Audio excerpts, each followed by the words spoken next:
Hey everyone, it's Terry. Welcome back to Decorate with Tip and More. In today's video is going to do a Pinterest recreation. This is where we take one pin and all of us try to recreate it in our own style and we put our own spin on it. We hope that you get inspired by taking something you like that you've seen and try to recreate it to put in your home. It's very easy and very fun. So the pin that we are going to be recreating today is from Wisconsin Magpie. It's DIY concrete pumpkins. So I hope you enjoy. Let's get started with mine. For my pumpkin, I am not going to be using the small little styrofoam pumpkins like Wisconsin Magpie. I'm going to use this old jack-o'-lantern that I had. I'm talking so old that it cracked, so I tried super glue in it. The light that used to go inside broke, so I removed that. It's just very, very old, as you could tell. I spray painted it many times. I was going to throw it away, and then when we decided to do this particular DIY, I thought this would be perfect. I've seen Pottery Barn have their concrete jack-o'-lanterns that everybody is buying. I thought maybe I can make mine look like that. So before I start spreading the concrete, I want to address the stem. It's not really tall enough for what I want it to look like. So I had a mercury glass pumpkin that broke. I kept the metal stem because you never know. Stuff like this happens. So I want to place this on my pumpkin, but as you can tell, it's not, it doesn't fit properly. So it has these little, I guess, like flower-like stems that sits tight on the pumpkin. I'm going just to push them down because they're just a thin type metal, so I can push them down to give them a little bit more space for my pumpkin. And then I'm going just to tighten it down. And then I'm going to take some E6000 and secure it on my stem. We just want the stem to really stay secure on the pumpkin. And I think that once I get the concrete on, it's not going to go anywhere, but I just want to make sure that it doesn't go anywhere. So I'm pushing it down onto the pumpkin, trying to flatten those little pieces onto the stem of the pumpkin. I think it'll work just fine. It's not perfect, but I'm okay with it. All right, then I want to cover the holes on the inside so my concrete doesn't fall into the pumpkin. So I'm going to take just painter's tape and cover up the eyes, the mouth, and the nose.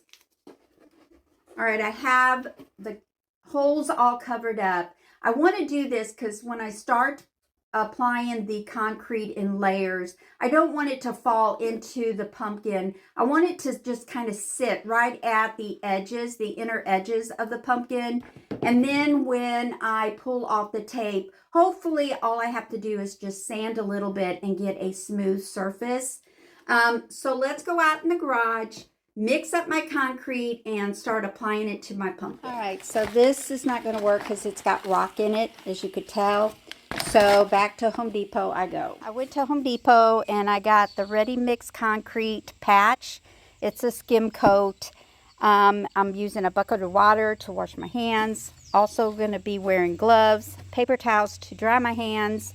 I got a bleach bottle to sit my pumpkin on so I can do the bottom as well. And I did add a towel to the inside to push these to make sure that they don't pop out. So I think we're ready. I'm going to get my gloves on. This has a sandy texture. So with my hands, I am applying the skim coat evenly onto the pumpkin. I'm doing the stem last so I have something to hold on to while I'm covering the pumpkin. I decided to work on the face first, making sure to get the inner layer edge covered with the skim coat. Since I have the tape there to cover the eyes, nose, and mouth, it allows me to pile on that skim coat and then spread it evenly on the edges. This poor pumpkin is so old that all of his teeth are broken off. Once I covered the eyes, nose, and mouth, I started applying the skim coat to the entire pumpkin, applying a good coat first, then going back to add more layers. Now that I have the entire pumpkin covered, I'm using water and my rubber gloves on my hands to smooth the skim coat, trying to use long movements from the top of the pumpkin all the way down to make one even pattern. I make sure to keep my gloves wet. I don't make them dripping, just enough to where the gloves will slide from the top of the pumpkin down and where the concrete won't stick to my gloves. Now it's time to work on the stem. I take a little bit of concrete and add it to the stem until I have it entirely covered. Then, just like the other, I just add some water to my fingers, and as the concrete dries, it begins to feel like clay and I can really shape it up. Now I'm just going to go over everything with water and get it all as smooth as I can. So I brought it in here to dry. It's dry to the touch, but not yet to sand, and I have to sand it. I think as it's drying, I really love the color, so I'm going to leave it like that.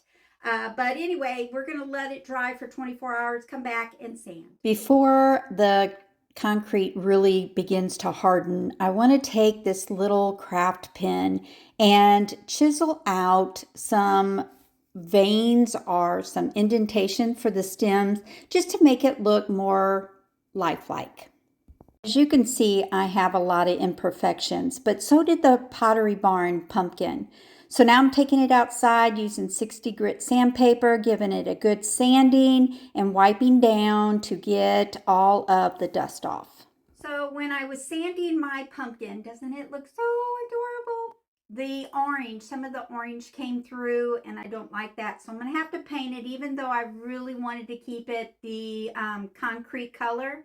So I looked on Pottery Barn's website and they have three colors. They have a terracotta orange, they have a black, and then they have an artesian color, which is more of a creamy, kind of a flesh color. So that's what I'm going to paint mine. I didn't have that color. So what I did is I took some light mocha and some antique white, put a little bit of the light mocha in my color.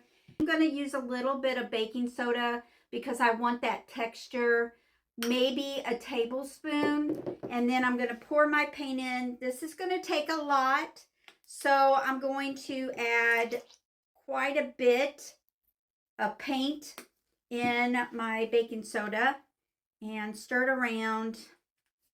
But that's the only really color. I love the black, but to me that screams Halloween and not fall.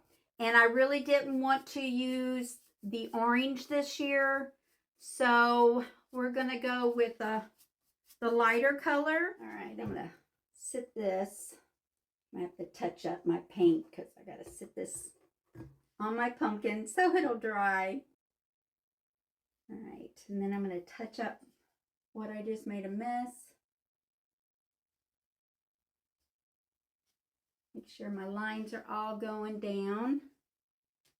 After this dries, I want to do a coat of paint on the inside as well. Finish my pumpkin. I am going to give it one coat of semi-gloss clear Rust-Oleum paint.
All right, y'all, that will conclude my video for today. I hope you enjoyed watching me recreate that Pinterest challenge on concrete pumpkins from Wisconsin Magpie.